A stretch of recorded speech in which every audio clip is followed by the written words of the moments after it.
panties. I was 2.5 months post-breakup of a decade-long relationship, and had just fully committed to reliving the 20s that were lost in that process. My friends and I had quite the night planned. Booze, good food, new party scene, and the potential for a whole lot of fresh man faces and other man parts to satiate my newly discovered hornado appetite. As my friend Monica and I were getting dressed up for the event, she kindly noted, "Nice monkey underwear, Brittany." That's right, monkey underwear. Because that is what every 30-year-old hornado should own. But the word nice really sold this pair short. They were bright yellow with orange trim and had a solo monkey wearing striped pants adorning the front of the crotch, with musical notes streaming out of his mouth and going around the circumference of the panty. Their purchase date was likely early 90s. I would have been in middle school, which is exactly when my ass reached its full potential that you can see now, about the size of a 10-year-old Vietnamese boy's bottom. Anyway, the party was awesome. I even met a boy, a cute one. We set up a date for later that night, because 30-year-old hornados move fast. But not so fast that I didn't have time to go home and change. I looked good, new dark wash jeans, new knee-high black leather boots, a sassy new jacket. It felt right. He looked good too, and I knew where it was headed. So there we were, back at my place. It got hot. It got heavy. His pants came off to reveal a far from disappointing erection, struggling to get a sneak peek from beneath some of the sexiest underwear I had ever laid eyes on. And when my fingers slowly crept underneath that diesel waistband and explored his bits, it hit me. My pants will probably be coming off too. Panic set in, because even though I changed every other article of clothing, the monkey underwear had somehow snuck past my radar and was now firmly entrenched in my hornado happenings.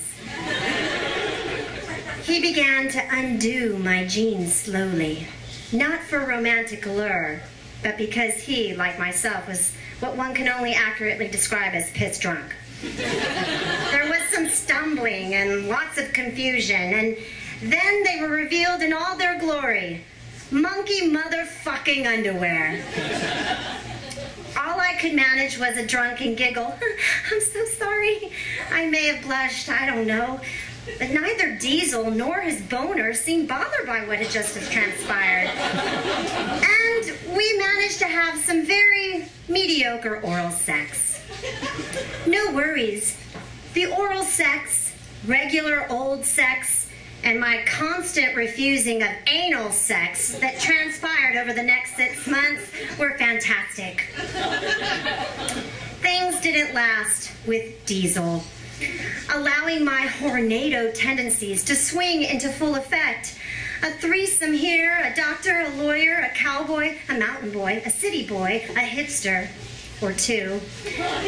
None of which got to see my monkey underwear, however. Not because I made the smart decision to throw away a nearly 20-year-old pair of panties, but because I never wore them when getting laid was even a remote possibility. For some reason, I just couldn't let them go. But that may have been the best decision of my life. Months later, a friend was having a barbecue. Just regular folks. I already knew, so the chances of being naked with a stranger were slim. Add in the fact that it was laundry day, and the only solution to that equation is monkey underwear. Pre-party, I decided it would be nice to catch up with an old friend over some drinks at his place. Seeing as how all I would drink back in my early hornado days was vodka, you can imagine the disappointment I felt when he announced he had no mixers for the Tito's. No mixers? Are you kidding me? Did you just invite me to have drinks knowing only vodka will do and leave me hanging? What a prick, I thought. Then he remembered that he did have this unsweetened cranberry from some diet he had been on. Awesome, since hornados are afraid of too much calorie intake. This unsweetened juice was just the answer. I had 3 cocktails before we made it to the barbecue, where I continued consuming like it was a Bacchanalian fest. By the end of the night, I had made at least 6 vodka cocktails disappear and was in no shape to drive. Perfect solution. Stay at a friend's house. He had been kind enough to offer up the cranberry juice, right? But shit, I had to fly out for an interview early in the morning. It's fine, I'll sleep in the guest room in my own clothes, set the alarm, and be up in plenty of time to sneak out without disturbing a soul. And no one will ever even know I still wear monkey underwear. The brilliance of a learned tornado. 5:15 a.m. That alarm could not have been more grating. No worries, I'll hop out of bed, run down to my car, clear my thoughts as I drive home, catch plane, focus on this silly little interview. Hop out of bed, check. Run down to the car, check. Mind clearing thoughts while driving home, not so fast. About halfway through a simple 15-minute drive, I began to sweat like a fat man trying to do anything. My forehead was sweating, my pits were sweaty, my hands were clammy. I must have been super nervous for this interview because my heart was now racing, and if I am not mistaken, that is my tummy a-rumbling. Nerves? Oh no, there was no doubt now. I had to poop. And this one meant business. Normally, with a poop of this magnitude, one gets a warning fart.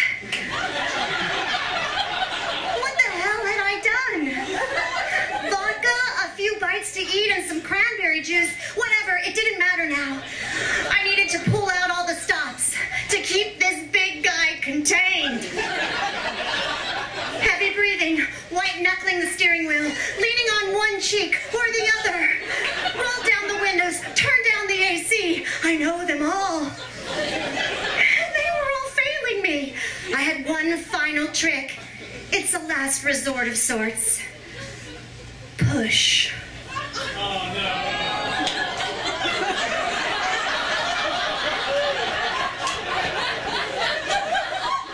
Push like you are going to let this turd have its way with you. And then just when it thinks it gets to come out, you retract. That, ladies and gentlemen, was the final fail. My butthole let me down like it had never before. And there I sat in a pile of duty. I was sure it had splashed out every last inch of my booty shorts that I'd been wearing. Now, all those tricks I had used to prevent the poo were highly necessary to keep myself from getting sick and or getting crap all over my car seats. I screeched into my parking lot, ran up the stairs, expecting a New Orleans post-Katrina type of mess in my shorts.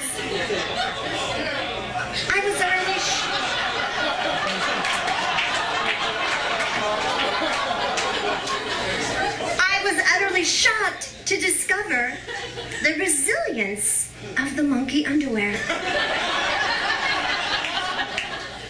It was like those musical notes had magical powers and kept every bit of poop contained within that waistband. Not one bit of spillage. So, call my monkey underwear nice, but I call them magical.